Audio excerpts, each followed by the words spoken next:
नागपुर में मीडिया से बातचीत के दौरान राजस्व मंत्री चंद्रशेखर बावनकुळे ने कहा कि बाढ़ की स्थिति को देखते हुए राज्य का पूरा प्रशासन अलर्ट पर है और प्रभावित लोगों को सर्वे के बाद एनडीआरएफ एसडीआरएफ के नियमों के तहत जल्द मुआवजा दिया जाएगा। वहीं ओबीसी जनगणना को लेकर उन्होंने कहा कि केंद्र सरकार इसे कराने के लिए पूरी तरह प्रतिबद्ध है। साथ ही विकसित महाराष्ट्र के संकल्प पर भी बावनकुळे ने अपनी प्रतिक्रिया दी। आइए एक नजर डालते हैं बावनकुळे के विस्तृत बयान पर। माननीय मुख्यमंत्र्यांनी काल संपूर्ण राज्याच्या जिल्हाधिकारी, विभागीय आयुक्त आणि सर्वच संबंधित विभागाची बैठक घेतली।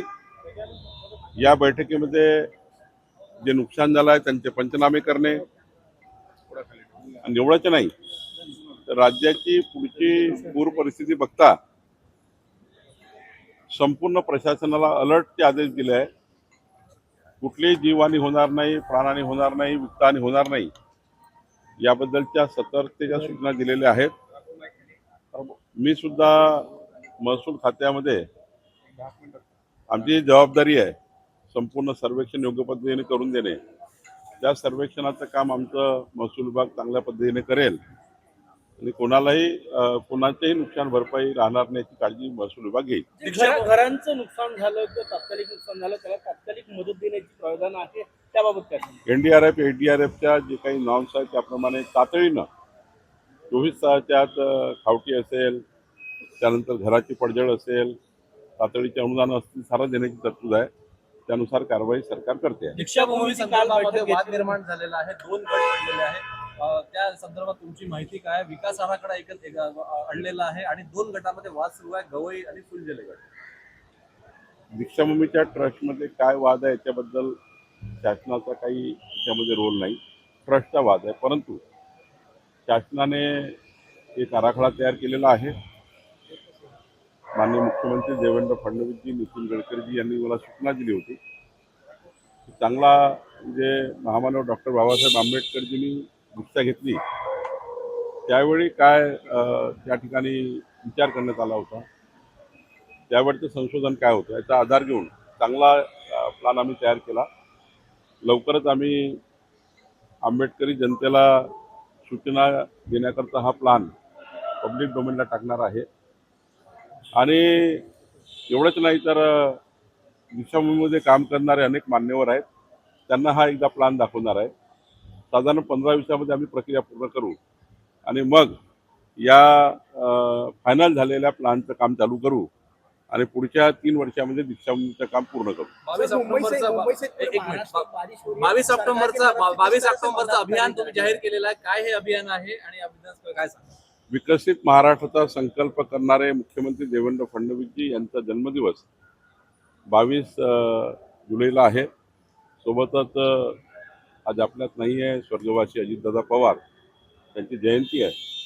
या दिवशी महाराष्ट्रभर 288 विधानसभेमध्ये छत्रपती शिवाजी महाराजस्व अभियान घेऊन नुकसान भरपाईचं वाटप, मोठ्या प्रमाणावर त्या ठिकाणी स्वामित्व कार्डचं वाटप, प्रॉपर्टी कार्डचं वाटप, अशा सर्वच योजना आम्ही राबवणार आहे। काही पांढर रस्त्याचे मोजमाप आम्ही करणार आहे आणि त्यामुळे एकंदरीत शहर आणि ग्रामीणमध्ये सर्व योजना राबवणार आहोत। काँग्रेस शहर अध्यक्ष प्रफुल्ल गुडगे पाटील यांनी जे आहे, प्रफुल्ल गुडगे पाटील आहे ते भाजपच्या 81 ओबीसी आमदार आहे, सोबत तुम्हाला सुद्धा जे आहे ते पत्र पाठवणार आहे। मिसिंग लिंक बाबत काल विरोधकांनी अनेक प्रश्न उपस्थित केलेले आहेत। बांधकामावर इन्फ्रामॅन म्हणून फडणवीसांची ओळख आहे, त्यावरही प्रश्नचिन्ह उपस्थित केलं जातं। असं आहे की मला काही याच्यात फार टीका करणाऱ्याबद्दल बोलायचं नाही, पण समजून घेतलं पाहिजे। दरड कोसळला आहे, हा दरड काय आम्ही जाऊन कोसळला होता? दरड कोसळला, त्यांनी ते डॅमेज झालं, दुरुस्त होईल। काही बांधकाम होत असताना 1 वर्ष 1.5 वर्ष हा त्या ठिकाणी काही नादुरुस्त झालं तर दुरुस्त करून त्याचा पिरियड असतो, म्हणूनच त्याची डिफेक्ट लायबिलिटी पिरियड म्हणतो आपण। बांधकामात काही त्रुटी राहून गेली, 1 वर्षामध्ये ती टेकओव्हर करता येतं, ती टेकओव्हर केली आहे। आणि त्यामुळे याच्यामध्ये एवढा कांगावा करणे, दरड कोसळला की आम्ही कसं आणलं दरड आहे का? दरड कोसळला आता पावसाने, त्याची आम्ही तातडीने दखल घेतली, तातडीने मिसिंग लिंक चालू केला आहे। सर, मुंबई सहित पूरे महाराष्ट्र में जिस तरह से बारिश हो रही है, ओबीसी आमदारांना काँग्रेस शहर अध्यक्ष जे आहेत भाजपचे आणि सोबत तुम्हाला सुद्धा पत्र पाठवणार आहे। यापूर्वीच आम्ही स्पष्ट केलं आहे प्रधानमंत्री मोदयांनी स्पष्ट केला आहे, आमच्या अमित भाईंनी स्पष्ट केला आहे, मुख्यमंत्र्यांनी स्पष्ट केला आहे की या देशामध्ये ओबीसीची जातनिहाय जनगणना होणार आहे. नौटंकी करू नका, नौटंकी करू नका. आणि त्यामुळं फार ओबीसीचे कैवारी बनू नका. कोणी विचारत नाही तुम्हा लोकांना. झाला आता भरपूर. सत्ता होती तेव्हा काही केलं नाही. कोणी थांबवलं होतं यांना?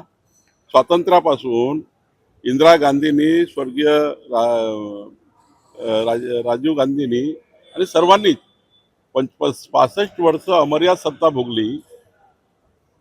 संविधानामध्ये बदल करावा लागतो. तुम्ही बाकी स्वार्थाकरता संविधान बदलले, पण ओबीसीची जनगणना करता संविधानामध्ये बदल केला नाही.